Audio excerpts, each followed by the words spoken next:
تو اس حدیث کے مطابق وہ عہدے کا مستحق ہوگا؟ نہیں۔ میری گزارش ہے سٹیجوں کو دنگل نہ بناؤ، توحید و سنت بیان کرو، اور ایک دوسرے پر ہٹ بازی چھوڑ دو، اور بھائی بھائی بن کے کتاب و سنت کی خدمت کرو۔ توحید و سنت سے بڑی نعمت کوئی نہیں۔ اور اس کو اگر ذاتی رعونت، انا، ضد کی وجہ سے تقسیم کرو گے تو خدا کی قسم قیامت کے دن جو تمہارا حشر ہوگا پھر رو گے بھی صحیح، تجھے اس کی تلافی نہیں ہوگی۔ تو ہماری سب کو دعوت یہی ہے کہ جن کو اللہ نے توحید و سنت کا مسئلہ کی سمجھ دی ہے، ایک دوسرے کی ٹانگوں میں ہاتھ ڈالنا چھوڑ دو، بھائی بھائی بن کے توحید و سنت کی خدمت کرو۔ باقی انشاءاللہ ہم کسی کی ذاتیات کو نہ اچھالتے ہیں نہ اچھالا ہے۔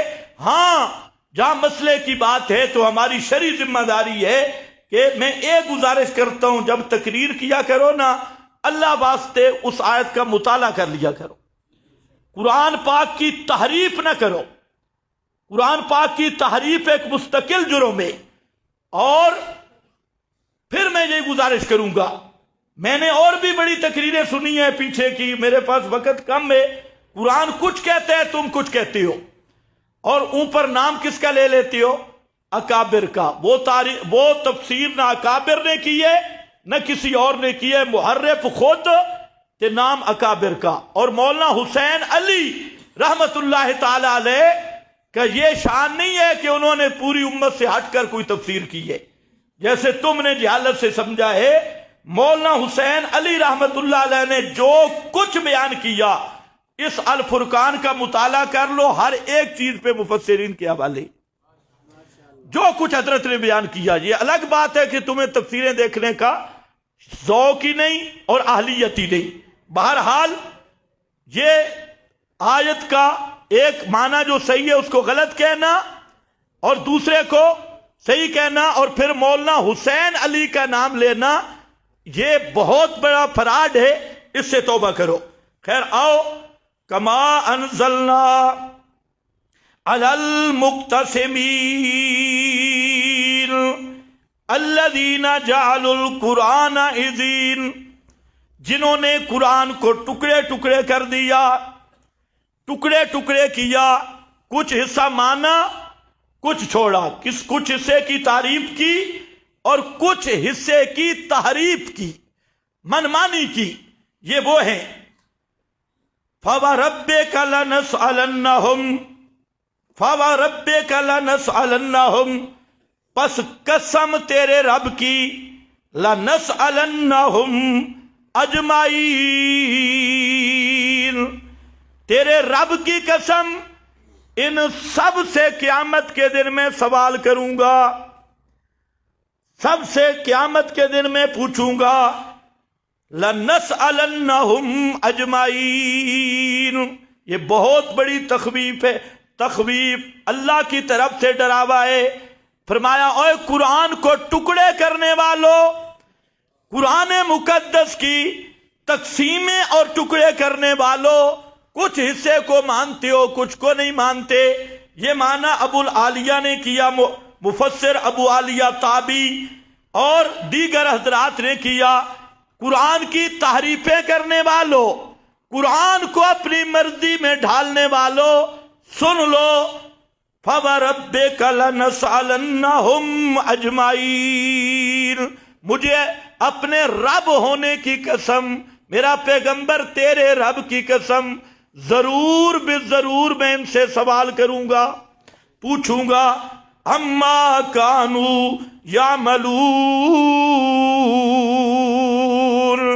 ان چیزوں کے بارے میں یہ جو کر رہے ہیں، کسی کو نہیں چھوڑوں گا، نہ مولوی کو، نہ پیر کو، نہ صاحبزادے کو، نہ حاجی کو، نہ عوام کو، نہ مشرک کو، نہ کسی اور فاسق کو، کسی کو نہیں چھوڑوں گا، اجمعین، سب سے سوال ہوگا، اور جس سے اللہ نے اس طرح سوال کیا وہ بچ نہیں سکے گا۔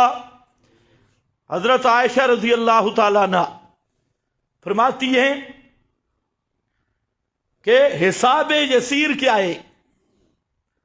تو پیغمبر کریم کی حدیث کا خلاصہ فرمایا، اللہ فرمائیں گے یہ کام تو نے کیا، وہ کہے گا یا اللہ کیا، اللہ فرمائیں گے چل جنت میں۔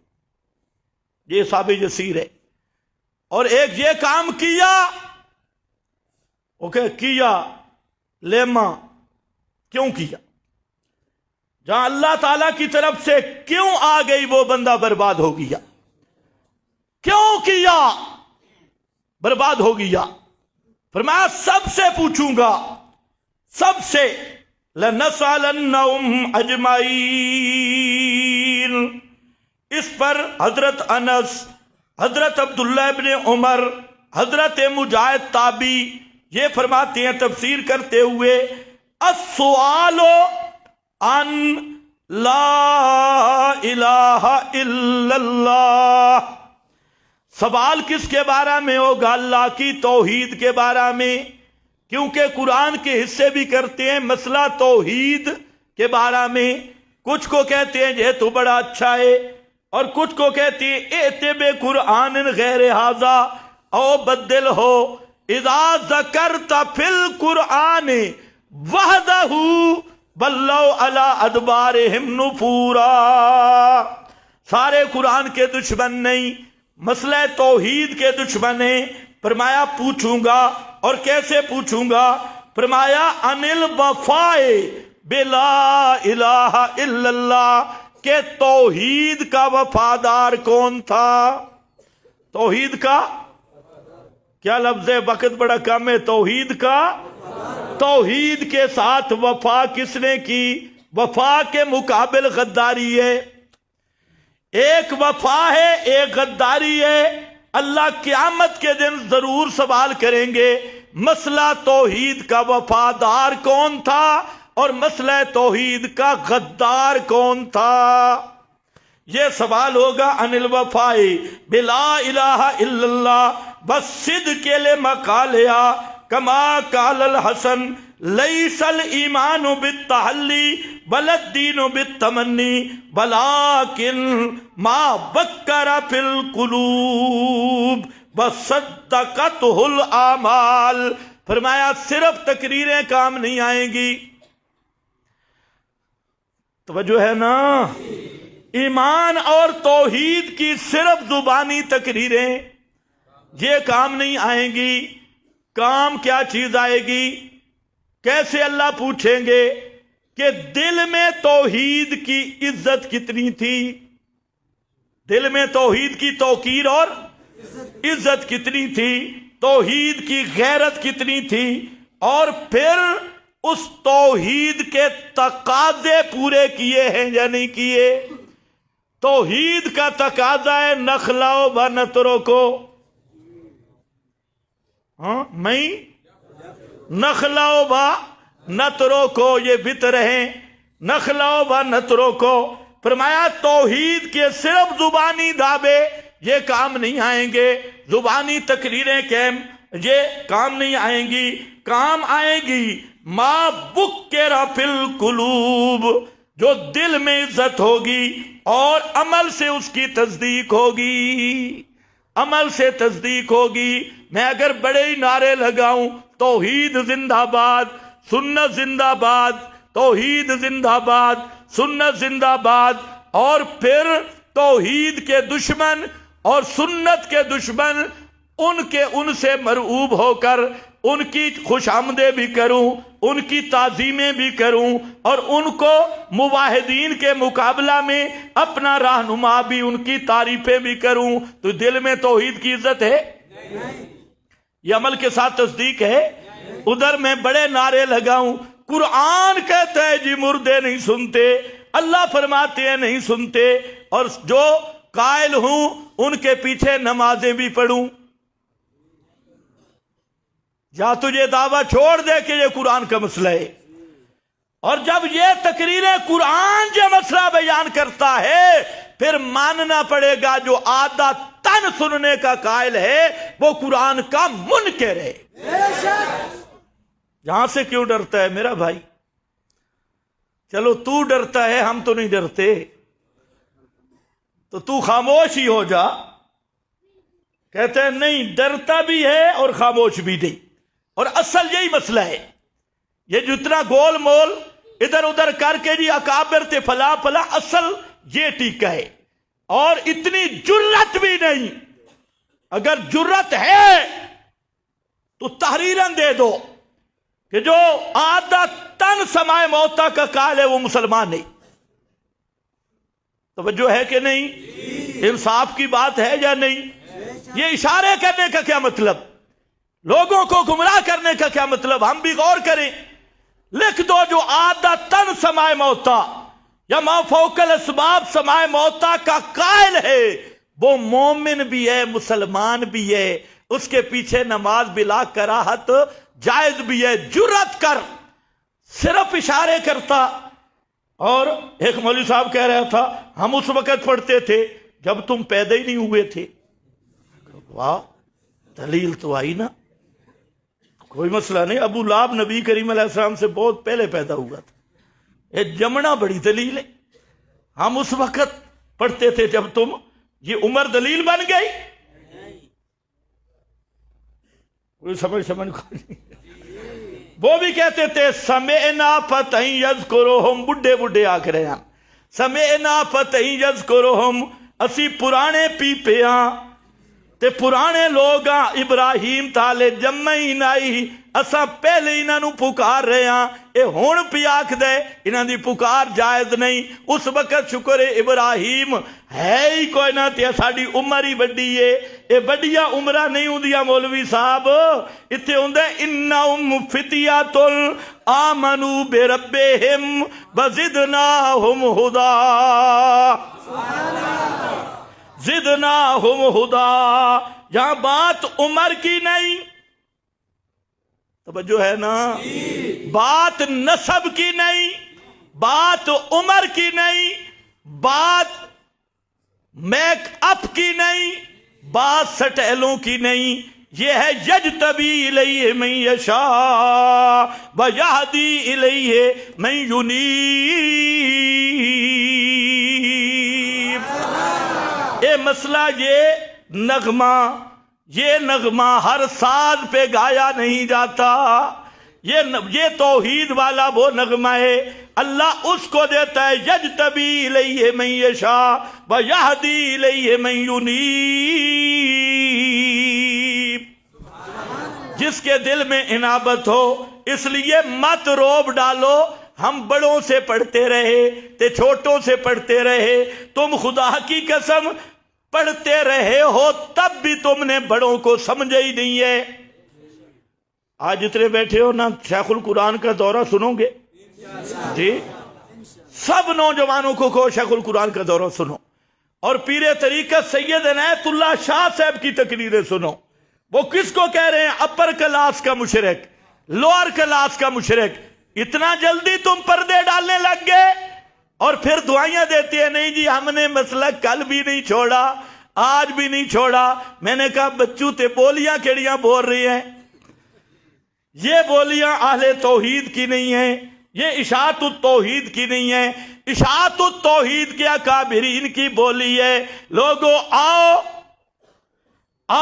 اذا تنازعتم فی شیء فردوہ الی اللہ، فردوہ الی اللہ. اگے برسول ہی کیا ہے؟ برسول ردوہ الی اللہ. اور جب کوئی جھگڑا پڑ جائے کتاب اللہ، سنت محمد مصطفیٰ، کتاب اللہ حاکم کتاب ہے. یہی اکابرین اشاعت التوحید کا نظریہ ہے. اور تم اکابر کی کوئی ایک کتاب مجھ سے سمجھ لو تو پتہ چل جائے. شیخ القرآن کا جو جواہر القرآن کا مقدمہ ہے نا، خدا کی قسم اس کو بھی کوئی سمجھ لے تو ایسی بھونگی تقریریں چھوڑ دے اور ایسے ڈٹ مارنے چھوڑ دے. سارا مسئلہ اس میں لکھا ہے جواہر القرآن کے مقدمہ میں. شیخ نے تو اور بھی لکھا ہے. علم غیب کا مسئلہ بیان کرتے ہوئے فرماتے ہیں جو ان کو کافر نہ کہے وہ بھی ویسا ہی کافر ہے. وہ حاجی صاحب کو بھی تکلیف تھی نا، حاجی صاحب نے خوبصورت تقریر کی. میرے یہ اساتذہ مر گئے الحمدللہ. وہ بھی حوالے میں فلاں سے پڑھا، فلاں سے پڑھا، فلاں سے پڑھا. بھائی پڑھا تو 1000 سے پڑھے، لیکن تو نے حاصل کیا کیا؟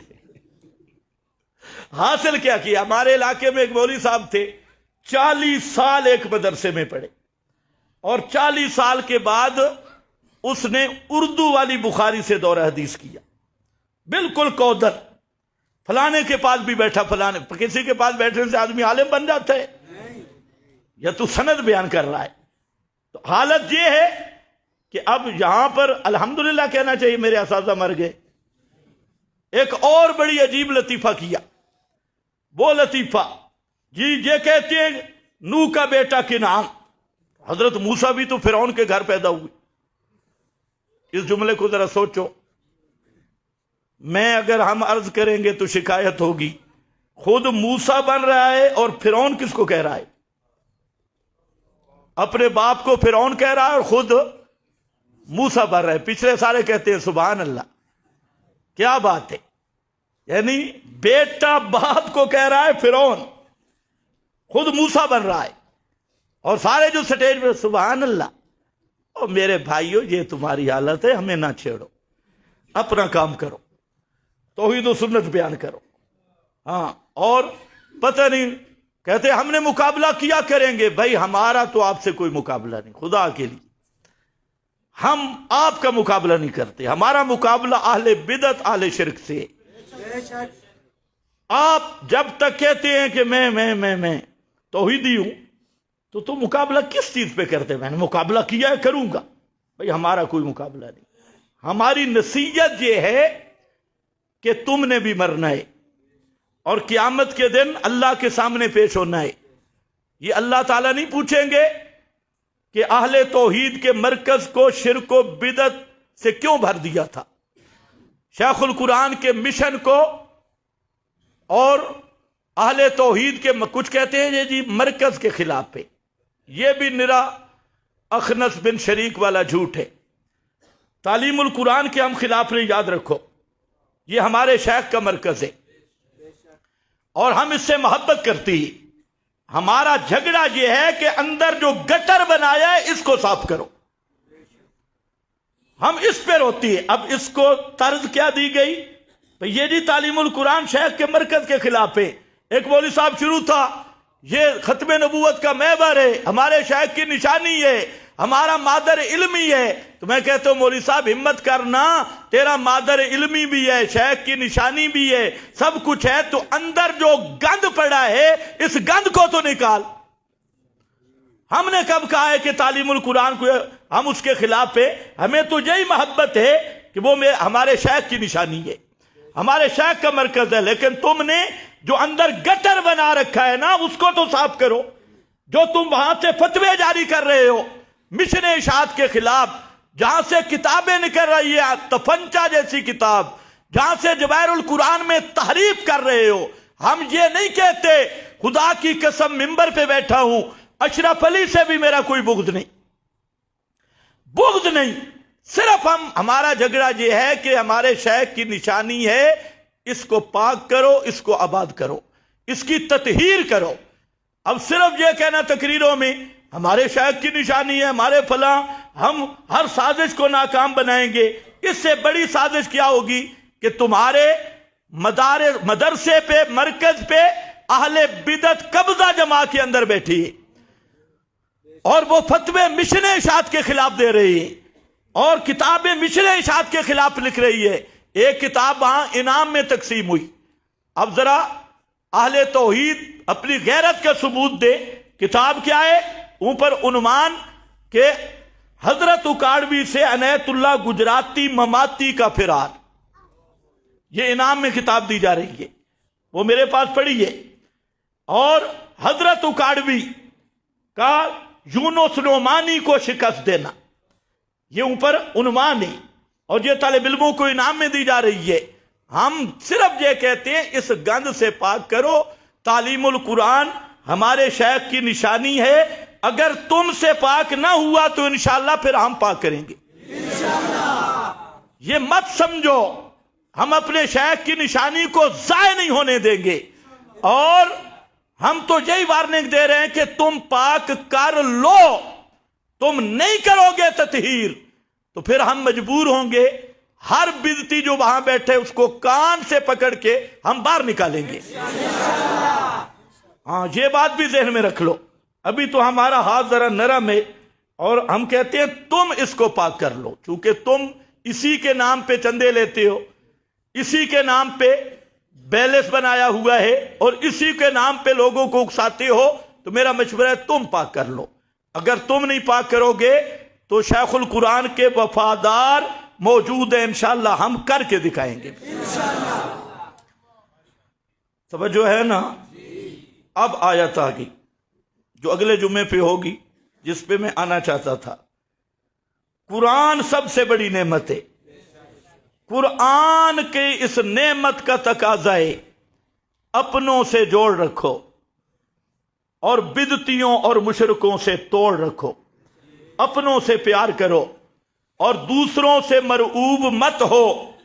اور قرآن کی یہ نعمت مسئلہ قرآن، اس کے مقابل جو بھی آیا اللہ نے اس کا رگڑا نکال دیا، اس کو عبرت کا نشان بنا دیا۔ میرے پیغمبر ان کے ساتھ بھی اسی طرح ہوگا، اور فرمایا یہ جو قرآن کو ٹکڑے کر رہے ہیں، کچھ مانتے ہیں کچھ نہیں مانتے، کچھ تعریفیں کرتے ہیں، یہ اللہ کی پکڑ سے بچ نہیں سکتے۔ فَوَرَبِّكَ لَنَسْأَلَنَّهُمْ أَجْمَعِينَ عَمَّا كَانُوا يَعْمَلُونَ فَاصْدَعْ بِمَا تُؤْمَرُ فَاصْدَعْ بِمَا تُؤْمَرُ وَأَعْرِضْ عَنِ الْمُشْرِكِينَ۔ یہ ہے اصل مقصود۔ فَاصْدَعْ، یہ فا آ گئی جب بات ایسی ہے کہ قرآن سے بڑی نعمت کوئی نہیں، اور قرآن کی نعمت کا تقاضا بھی سمجھ گئے ہو۔ اذا کان الامر کذالک، تو اب میرا پیغمبر فَاصْدَعْ بِمَا تُؤْمَرُ وَأَعْرِضْ عَنِ الْمُشْرِكِينَ،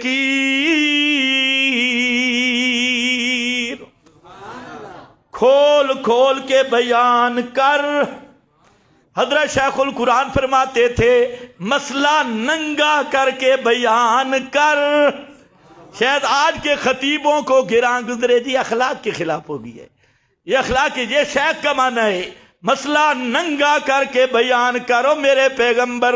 فَاصْدَعْ بِمَا تُؤْمَرُ۔ اور حضرت پیر بخاری مانا کرتے تھے میرا پیغمبر یہود و نصارہ نے مسئلہ پر پردے ڈال رکھے ہیں اور کتمان کی چادریں لپیٹ رکھی ہیں، اے میرے پیغمبر فَاصْدَعْ، ایک ایک پردے کو سرکا دے، کتمان کی چادریں ہٹا دے۔ فَاصْدَعْ، رڑے میدان مسئلہ بیان کر، ڈنکے دی چوٹ تے مسئلہ بیان کر۔ سادو ان عربی میں کہتی ہیں شیشہ بلندی سے گرے، بلندی سے فرش پہ گر جائے، جب ہو بھی شیشہ اور بلندی سے فرش پہ گرے اس کا جز جدا ہو جاتا ہے۔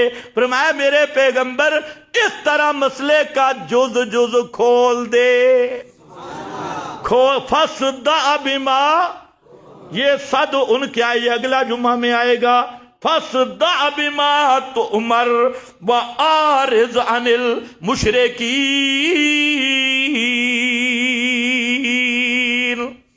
اور مشرکاں دی پرواہ نہ کر۔ لا تبال بہم، ان کی پرواہ نہ کر میرا پیغمبر، نہ انہاں کو ڈرنا، نہ انہاں دے مال و متاع دی پرواہ کرنا، نہ انہاں نال کوئی لالچ رکھنا، نہ خوف رکھنا۔ تیرا کام کیا ہے؟ کھول کھول کے ڈنکے کی چوٹ پہ مسئلہ توحید بیان کرتا رہے۔ عارض عن المشرکین، یا اللہ یہ بڑے مشرک ہیں اور بڑے بکواس کرتے ہیں، مشرک بھی اور مشرکوں کے وکیل بھی، بڑے زہریلے پراپیگنڈے کرنے والے، بڑے بہتان تراشیاں کرنے والے، رات دن کٹھے ہو کے بکواس کرنے والے۔ ان کا اگر میں مسئلہ بیان کروں یہ ساری لود دی لود پیچھے لگ ویسی، یہ سارے مشرک پیچھے لگ وے سن. پھر کیا سی؟ فرمایا انا کفیناک المستہزئین.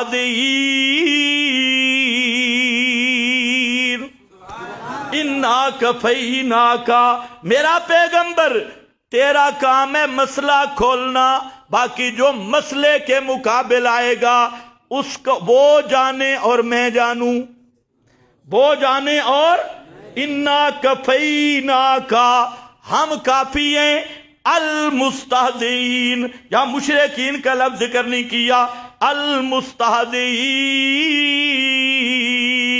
تاکہ مشرکاں دے وکیل بھی وچ آ جامن. پیچھے المشرکین اور ادھر المستہزئین، یہ لفظ بدل دیا کہ مشرک بھی اور مشرکوں کے وکیل بھی جو مرضی مذاق کرتے رہیں، جو مرضی ٹھٹھے کرتے رہیں، جو مرضی ٹچکریں کرتے رہیں، جو مرضی اشارے کرتے رہیں، جو مرضی الزامات لگاتے رہیں، جو مرضی اتہامات لگاتے رہیں، جو مرضی چیختے چلاتے رہیں، انا کفیناک، ہم کافی ہیں، تمہیں ان سے لڑنے کی ضرورت ہی نہیں. یہ مکی آیات ہے. ہم کافی ہیں، تمہیں ان سے لڑنے کی ضرورت. لڑائی تو مدینہ شروع ہوئی ہے، جہاد والی آیات وہاں ہیں. اور پھر اللہ نے کفایت کی. یہاں پر بھی چند بڑے بڑے رؤوس تھے، سادات المشرکین. یہ سادات جمع سید دی. ایک مولوی صاحب بیچارہ وہ بار بار پڑھتا ہے سید عنایت اللہ، اللہ سید نہیں ہوں، سید ہوں. شیخ القرآن رحمت اللہ علیہ، یہ رحمت اللہ علیہ کیا ہے؟ اور رحمت اللہ علیہ اتنا نہیں پتا. فلانا رحمت اللہ علیہ، یہ رحمت اللہ نہیں ہوتا بابا، یہ رحمت اللہ ہوتا ہے. السلام علیکم ورحمت اللہ پڑھتے ہو؟ کیا پڑھتے ہو؟ السلام علیکم ورحمت اللہ. یہ وہ ہستیاں ہیں جو ہمیں اکابر سمجھاتی ہے. اور لفظ رحمت پڑھنے کا طریقہ نہیں، رحمت اللہ. یہ رحمت اللہ نہیں، میرا بھائی ناراض نہ ہونا، یہ رحمت اللہ ہے ہر جگہ پہ رحمت. اور لفظ سید ہے، سید نہیں.